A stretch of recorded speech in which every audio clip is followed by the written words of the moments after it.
Hi everyone, this is Sarah Udelhoffen, and today we're going to take a look at some new features in Canvas. Specifically, we're going to look at the new gradebook. Canvas, as we know, is quite fluid in that it changes frequently and updates things. Last summer when I was out at InstructureCon 2017, I got to see some of the information about the new gradebook. The new gradebook includes some updated features from our current gradebook, and Canvas is rolling out these new features in phases. Currently we are still in phase 1. I believe there are ultimately going to be 3 phases. A couple of other things to take into consideration. At this point in time, the new gradebook features are an option. I'm going to show you how to turn those options on in a class, but I do want to make you aware that at some point these will very likely become the option. So it's always good to know what's coming because eventually this will become the only option of gradebooks that we have available. If you have more questions after today's video, please feel welcome. You can email with questions at any point and we can do a one-on-one session. I also want to show you that under the portal, I did include some new information here in the Canvas new gradebook guide. If you click on that, notice that there is a full page here of information about the new Canvas guidebook or the new Canvas gradebook. Don't be intimidated. This is one of those, if you're trying to do something specific, take a look at the Canvas guides and you just might find exact step-by-steps of what you're trying to do. So I'm going to jump back into my course. And this is a demo course that I've copied from one of my own classes and added some demo students so we can take a look and kind of play around. The first step to looking at the new gradebook is, of course, we have to turn that on. So to turn on the features of the new gradebook, we're going to go down to the Settings tab. And in Settings, we want to navigate over to Feature Options. In feature options, we're going to look for new gradebook. Notice that this is called beta. As Canvas tests and implements things, they go through beta testing and we try to work out the different miscellaneous bugs and wrinkles before we put it into full production. At this point, it is an option. Notice that I've got mine turned on, but to do that, you're just going to slide the toggle switch here. One thing that I do want to note is, notice that since I've got mine turned on, there is not an option to turn that off. The only option that I have to turn off the new gradebook features would be to reset the course content. So resetting the course content wipes everything out of the course. Of course, that's only going to be something that we would want to do before the start of the term as you're prepping. So this is one of those, take a look, we can implement it in a demo course for you to play around with as well if you're kind of on the fence. But if you're going to do this in a live class, please be aware that once it's turned on, you need to use that feature for the rest of that course. So I'm going to jump into my Grades tab, and you'll notice right away that there are several differences in the new gradebook features. So along the top here, we're going to go across and look at lots of these different new drop-down lists.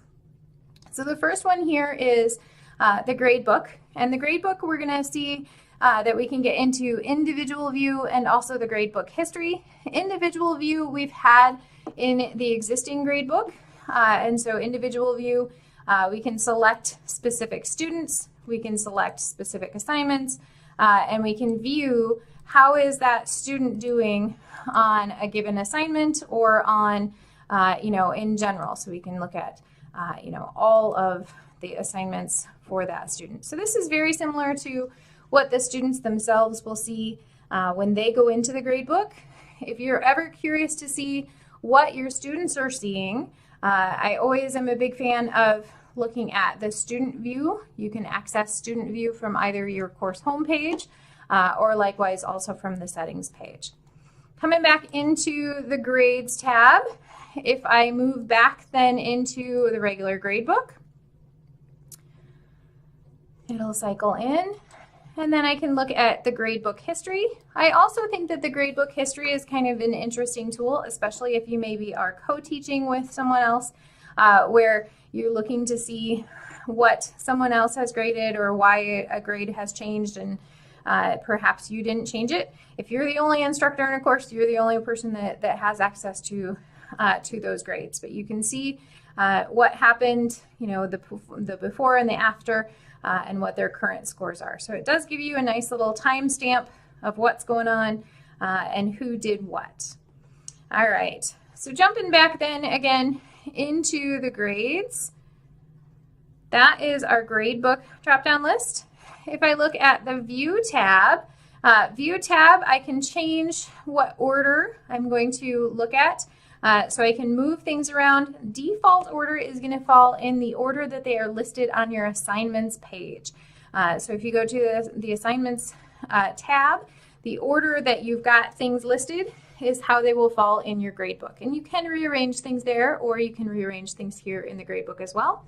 As we cruise towards the end of this semester here, I kind of think that it's almost nice to shuffle things around and have the oldest at the end and the newest, so the most recent you can filter in different ways. Filtering by points, certainly we of course want all of our students to do all of our work, but sometimes when we're having those conversations with maybe a student who has missed some work and you're allowing them, if your late work policy were to allow them to make up work, sometimes we have to help them sort of prioritize. Unfortunately, I think many of us have seen where there's a 100-point assignment that doesn't get done, but the same student has taken 2 weeks to do 3 different 2-point assignments or such. So looking at things for the highest point value sometimes can be a helpful tip when you're counseling those students who maybe have makeup options to do. So you can also move where the last module is the first, again, as we look at the end of the semester versus the beginning.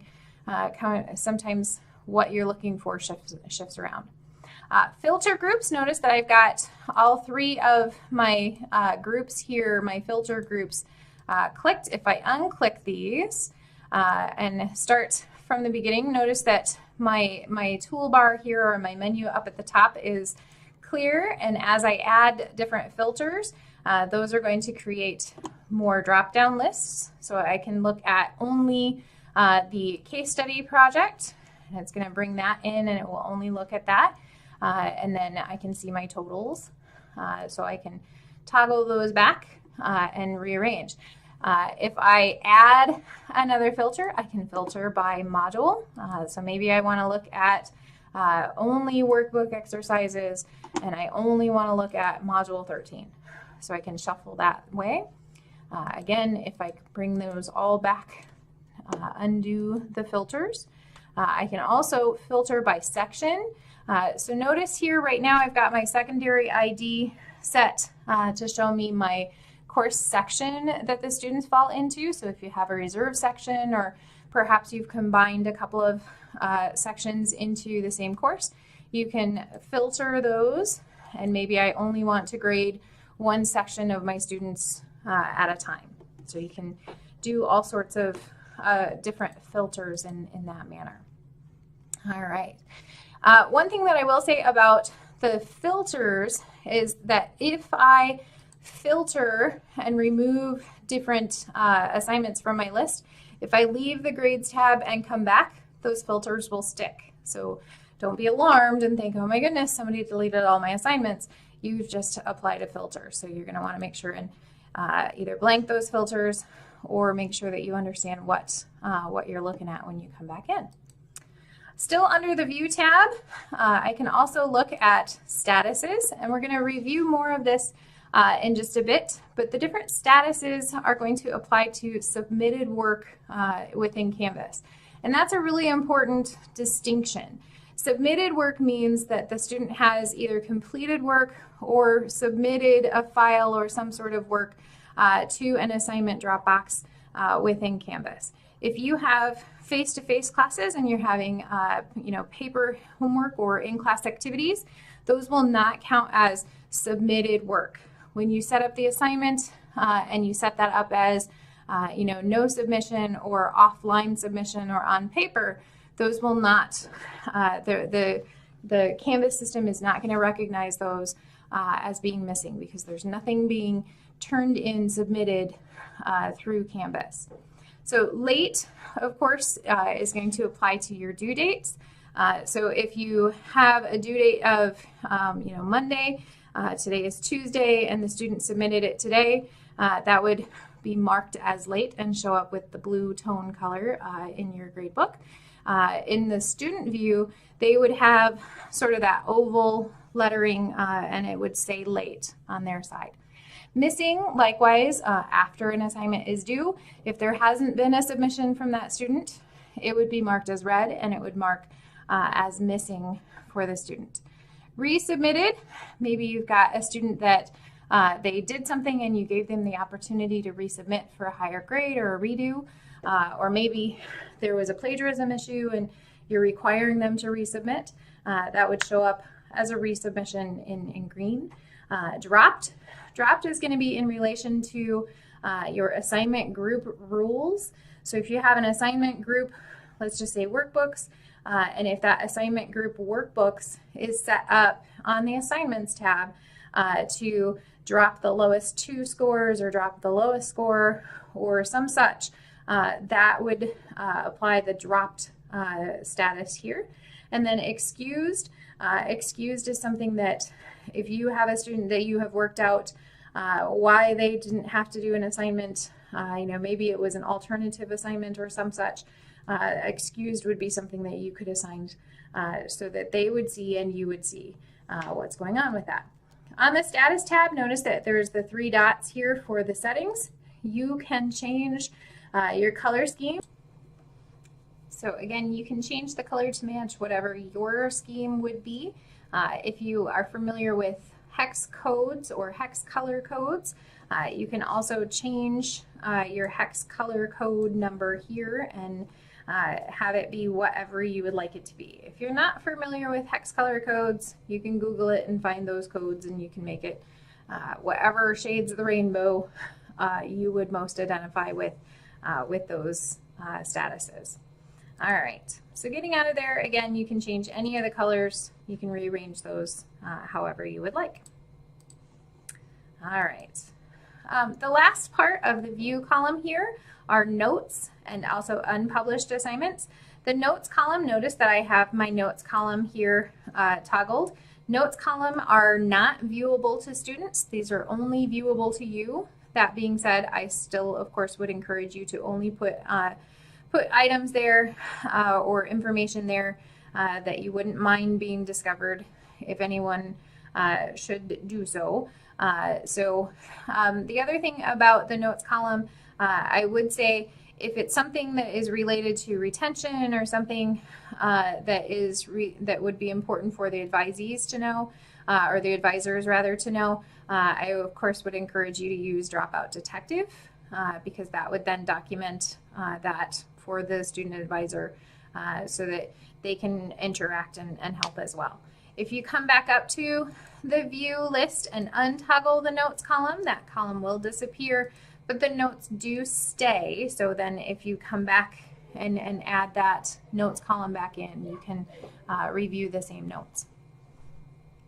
The other available here are unpublished assignments. Unpublished assignments don't show up in the gradebook, don't factor into the final score, but you can take a look, and in this class I've unpublished quite a few just because it's a demo course, but you can make sure that you're looking at how you're doing and what is available or pending still within your class. So again, you can untoggle those as you will. All right, I'm going to clear the decks here and untoggle the filters as well, just to clean things up. Okay. Some actions, a couple of actions available. You can import or export your gradebook. Importing your gradebook, if you are teaching at one of our high schools and you're using the high school LMS system, that high school LMS will likely have an export feature that will export typically a CSV a comma separated values file that you can then import into Canvas. If you're interested in doing that, please let me know. There are some specific Canvas guides that can help you as far as setting up your gradebook appropriately and importing things appropriately. That can save lots of time. The export feature likewise will export a comma separated value file, or a CSV file. If you're not familiar with a CSV file, it appears very similar to an Excel file, and you can actually convert it and save it as an Excel file. I know for myself, I tend to, at the end of a semester, just for my own documentation, export my gradebook and save that. Of course, you want to make sure that you're saving that somewhere that is safe and secure, and not going to be at risk for losing any of that student information. All right, a couple of last other things over here. There are some keyboard shortcuts. So you'll see this icon throughout Canvas, and the keyboard shortcuts, you hit the escape key and then you can use the different keyboard shortcuts, and it will kind of help you with some accessibility and navigation within the course. Over here, the settings tab, you can, and this is one of the sort of aha moments about the new gradebook, you can implement some late work policies here. So if you have a due date and there's homework missing, you can have the gradebook automatically put in a 0. You could have the gradebook automatically, deduct a specific percentage. So that's always one of those good wake-up calls where students notice right away if they're missing an assignment, how is it going to impact their gradebook. And then you can also have a specific late work policy. So you can say I want it to be a 10% deduction for every day or every hour. This is one of those things that I myself used to have my late work policy be a certain amount of percentage deducted per day or per week, but I might consider looking at a certain amount deducted per day, just so that I like the idea of it being a little bit automatic for me. So just be aware that whatever policy you're putting here, you should communicate that and have that same late work policy posted in your syllabus. So that should match up so that everything is the same. Okay, on the actual grid itself, so if you look at student name and you look at the settings on that field, again, you can sort alphabetically or reverse alphabetically. If you have a large section, one of the things that I actually kind of like to do is occasionally I will flip and grade backwards, so to speak, grade from Z to A as a last name U, Udelhoffen. We all know in those larger classes, sometimes as we're grading, our mood and our fatigue level affects what we do, whether, we try certainly not to let it affect us, but, one of the ways that we can work with that is grade in reverse order sometimes. Display, we can likewise, we can sort by their first name or by their last name. I think especially at the beginning of the semester when I'm learning names and learning faces, I may know their first name, but it takes a bit for us to start knowing their last names. So you can change that around. Secondary info, right now again I've got it set to their section. You can change it to the SysID. SysID probably won't make any sense to you, but SysID is on the back side coming across from colleague Datatal. Login email, likewise, I'm not sure that that's going to be real valuable here, but if that's something that you want to see, or you can just simply have it at none. You can toggle to include inactive enrollments. One thing that I would caution as far as inactive enrollments, if you have a student who maybe was administratively withdrawn, you can see who those students were in the People tab. You can add them to the gradebook here, but again, as far as policy, if they've been dropped, I certainly, they won't have access to the course. So, being aware of how that all fluctuates. And then concluded enrollments, we don't necessarily use that here at NIAC, but concluded enrollments would be if you have a course that is rolling that you just keep adding students into the mix, and we don't do that here. All right, jumping out of that particular column, in individual columns of assignments, you can likewise sort the grades. You can sort by who's missing. One of my favorite features, you can email students who maybe haven't yet submitted.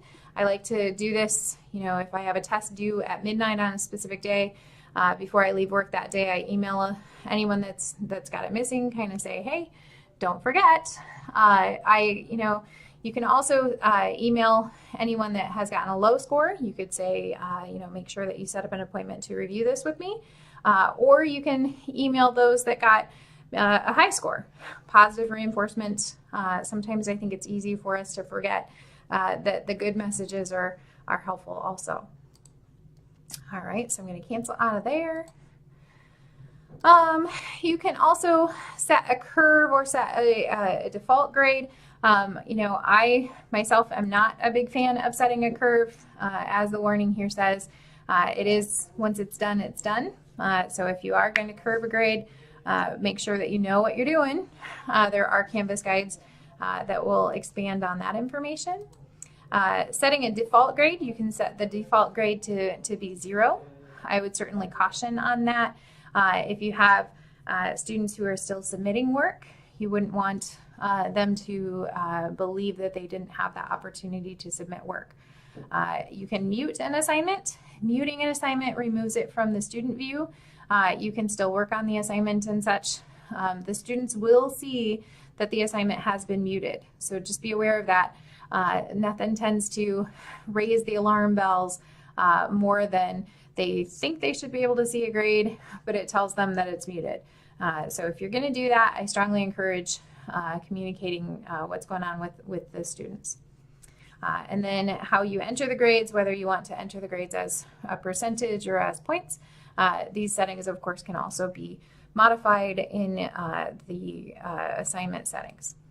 All right. So we're going to jump into one last thing before we jump into the individual cells. You can also push the columns around here, so you can make them bigger or smaller. You can also drag and drop the order of an assignment, and those will stick. So just be aware that if you want to move that roll call attendance out of the way, you can do that. You can push it on down the road, so to speak. All right. In the individual cell of a student, things have changed a little bit. So on the individual cell of a student, you can still manually enter the grades here, or notice that there's a little icon for the submission tray or a little fly-in menu. So if I click on that, my fly-in menu is going to appear. It will also allow me to change that status. So I can say that this assignment was submitted late. If it is a paper copy assignment or something that they've handed in, I can manually override that. I can also say that they were 1 day late, and it will apply that late work policy and show them what their original grade was, and then what the final grade was after the policy. You can also make other comments and etc. there, so it's kind of like a mini speed grader. Speaking of speed grader, this is where you can access SpeedGrader. You can access SpeedGrader either through the fly-in menu or through the assignment page itself. But do notice that the SpeedGrader option has left the little top of the assignment. I know for myself that's kind of where I've always gone to access that, but you can still jump into the fly-in menu and jump into SpeedGrader here. You can move within the assignments. So if you want to work on this particular assignment or this particular person, you can move between the different assignments here, or you can move in a given assignment between different students. So you can jump up and down. The arrow keys will still, once you're back in that actual close the flyaway menu, you can still use your arrow keys. You can still use your tab, just like you used to get around in there. So your shortcuts do still apply. All right, so again, bringing in that fly-in menu, I can look at things that are missing, or I can say that something was excused, and it will show up with those icons there. All right, that's about all I've got for the new Gradebook features as far as the quick version of it. Please feel welcome to email me with any questions or concerns. Of course, remember that the technology page from the NIAC portal, under technology and under educational software, I've got all kinds of good stuff there. I'll also be posting today's video under the Canvas sessions, and be aware of that Canvas guide. Thanks, everyone.